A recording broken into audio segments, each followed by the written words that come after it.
Good evening student. तो आज फिर से हम क्लास 6 का जो चैप्टर है 12 उसको हम कंप्लीट करने का ट्राई करेंगे। आज हम फिर से देखेंगे और क्या क्या चीज़ इसमें दिया हुआ है।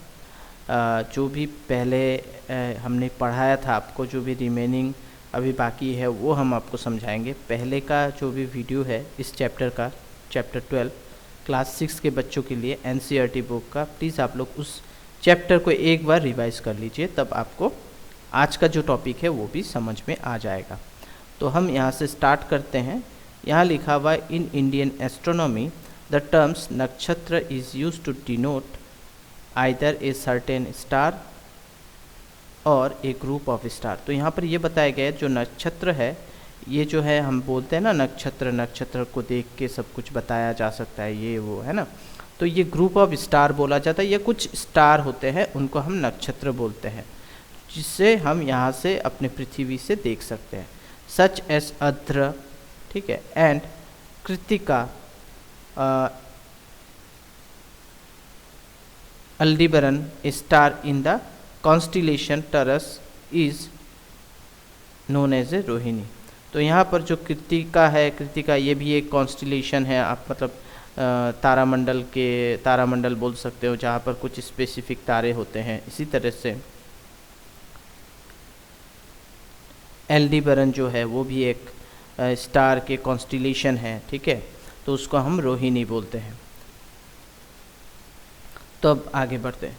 Two distinct pattern of star, दो डिस्टिंक्ट पैटर्न है, तो अलग अलग पैटर्न है। द बिग डीपर एक है और एक लिटिल डीपर है। आप जो यहाँ पर 12.4 है, इसमें आप देख सकते हो, इस पिक्चर में आप देख सकते हो, ठीक है।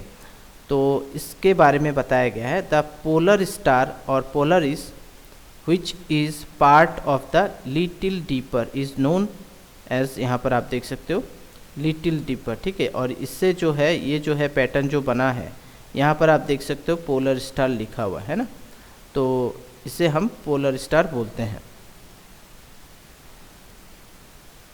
ठीक है। तो ये लिटिल डीपर में मिलेगा, जो इस तरह का पैटर्न होगा, आप जब तारामंडल पे देखेंगे इस तरह का जो पैटर्न होगा उसको, ठीक है।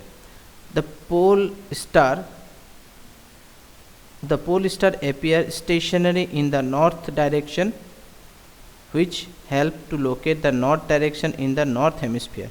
तो ये नॉर्थ डायरेक्शन में है और नॉर्थ डायरेक्शन के जो हेमिस्फीयर है उसके बारे में ये दर्शाता है, ठीक है। तो हम इस तरह से पता लगा सकते हैं। यहाँ पर देखते हैं, the big dipper lies in the constellation Ursa Major while the little dipper lies on the constellation Ursa Minor. In India the big dipper is known as Saptarishi and the pole star is known as Dhruv Tara. तो pole star को हम ध्रुव तारा बोलते हैं और जो big deeper होता है उसे हम सप्तऋषि बोलते हैं, ओके।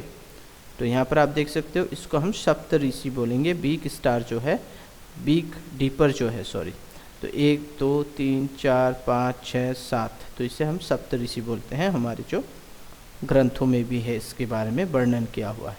और ध्रुव तारा इसको बोला जाता है, लिटिल डीपर है, यहाँ पर एक सबसे बड़ा तारा होगा और आसपास पे कुछ तारे होंगे नियरेस्ट, ठीक है।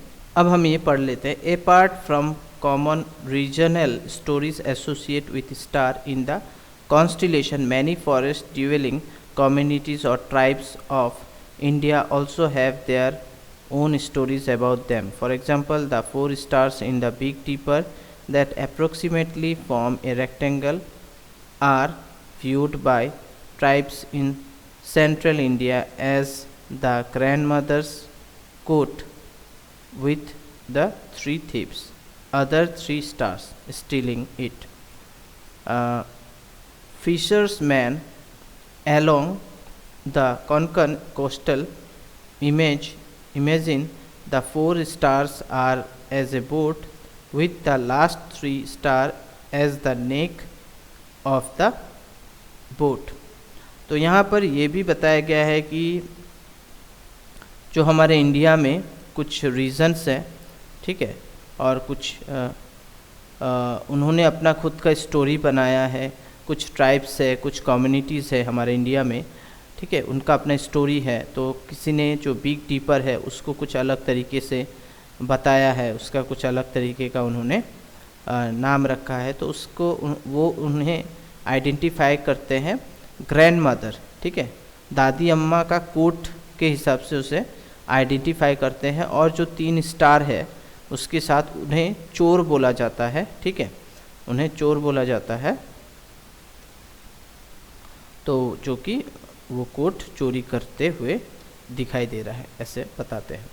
और एक है जो कोंकण कोस्टल इमेजिन करते हैं, कोंकण के जो एरिया है वहाँ के कोस्टल एरिया, तो वो कहते हैं कि ये एक बोट है, ठीक है, और बोट जो 4 स्टार है वो बोट है, और लास्ट के जो 3 स्टार है उनको नेक मतलब गर्दन बताया गया है बोट का, ठीक है। तो वही है, यहाँ पर इसको आइडेंटिफाई किया गया है। तो ये बिग डीपर के बारे में अपना अपना खुद का राय है। तो आगे चलते हुए अब ये पढ़ते हैं, नाइट स्काई वॉचिंग, रात को कैसे हम इन ध्रुव तारे हो गए, फिर आपके जो यहाँ पर इन्होंने जो नाम लिया है, जो जैसे कि आपका बिग डीपर या लिटिल डीपर, इनको कैसे आइडेंटिफाई करें, कैसे निकाले। तो चलिए देखते हैं क्या लिखा है यहाँ पर। If it is a clear cloudness night, ठीक है, अगर रात को अगर क्लाउड नहीं है, a large number of stars may be appear in the may be visible in the sky, visible आपको पूरा दिखाई देगा वहाँ पर। If you stay in a big city, अगर आप एक बिग सिटी में हैं, you may find that the sky is rarely clear and also a few star are seen in the night sky. तो बिग सिटी में तो मालूम ही है आप लोगों को कि वहाँ पर पॉल्यूशन होता है, स्मोक होता है, डस्ट होता है, इसके वजह से हमें अच्छे से दिखाई नहीं देता है, कुछ कभार तारे दिख जाते हैं कभी कभार, है ना। The presence of excessive artificial light at the night time is reflect to as light pollution. और ये जो एक्सेसिव आर्टिफिशियल लाइट होते हैं, इनके वजह से भी जो चमकने वाला चीज़ होता है, रात को जो चमकते हुए तारे, उनको भी ये क्या कर देते हैं, पोल्यूटेड कर देते हैं, लाइट पोल्यूशन बोला जाता है। और इससे हमें काफ़ी डिस्टर्बेंस पैदा होती है और हम ठीक से नहीं देख सकते हैं। इन विलेज और area where there is less light pollution, जहाँ पर लाइट पोल्यूशन काफ़ी कम होता है विलेज एरिया में, ए large number of star can be seen, वहाँ पर आपको कई सारे तारे आपको दिखाई देंगे। Also your house may be surrounded by tall building and trees, ठीक है। और तो वही बताए गए हैं कि वहाँ पर आपको अच्छे से ये सब दिखाई देंगे, ठीक है। और अगर आप, और यहाँ पर ये भी बताया गया है कि अगर आपका घर बिल्डिंग अगर आपका लंबा है, या surrounded with tall buildings and trees विच में ब्लॉक योर व्यूज़, तो वो आपको ब्लॉक कर देगा। बड़े बड़े ट्री होंगे और आसपास में अगर बिल्डिंग होंगे तभी भी आपको तारे वगैरह ठीक से दिखाई नहीं देंगे। The night sky is best view from open dark area, अगर आप एक ओपन डार्क एरिया में चले जाते हैं और वहाँ पर पोल्यूशन भी कम है, तो रात को आप आराम से कई अच्छे अच्छे नज़ारे देख सकते हैं तारामंडल का, ठीक है। तो light pollution is growing sharply globally, तो आप लोग सबको मालूम ही है कि लाइट पोल्यूशन ग्लोबली किस तरह से बढ़ रहा है। This is reduce our ability to enjoy and study object in the night sky. Some dark sky reserve and park have been established around the world. Light pollution in the reserve is controlled to preserve dark sky for research. There are few organizations which are working to educate people about reducing light pollution. तो यहाँ पर वही बताया गया है कि light pollution की वजह से हम काफ़ी चीज़ को क्या बोलते हैं, स्टडी ठीक से नहीं कर सकते, एंजॉय नहीं कर सकते, अच्छे से देख नहीं सकते तारों को, ठीक है, हम ऑब्ज़र्व नहीं कर पाते। तो ये सब चीज़ें हैं, इनमें स्काई डार्क होना पड़ेगा तब हमें वो चमकीले वो तारे अच्छे से दिखाई देंगे। तो light pollution in the reserve is control to preserve dark sky for research, ठीक है।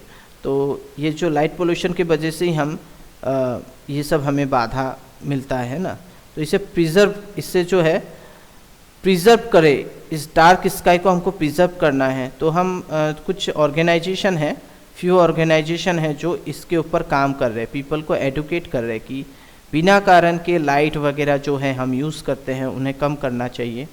तो वही इसमें लिखा हुआ है। Not all star and constellation are visible from all place on earth and on all night in a year. तो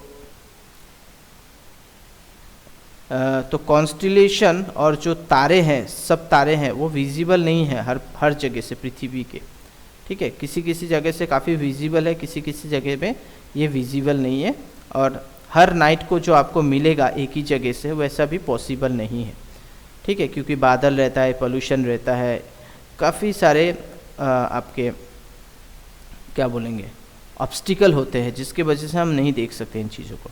for example, the pole star is not visible from the southern hemisphere on earth. तो pole star को आप southern hemisphere से अर्थ के नहीं देख सकते। To identify a star और constellation you need to know how a particular constellation look like and where to look for it in the night sky.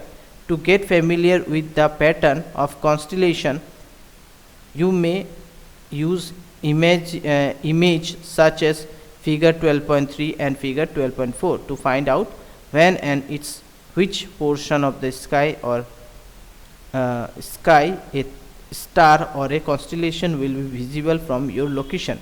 You may take the help of sky map apps that can be downloaded on your mobile phone और other online sources, ठीक है, resources.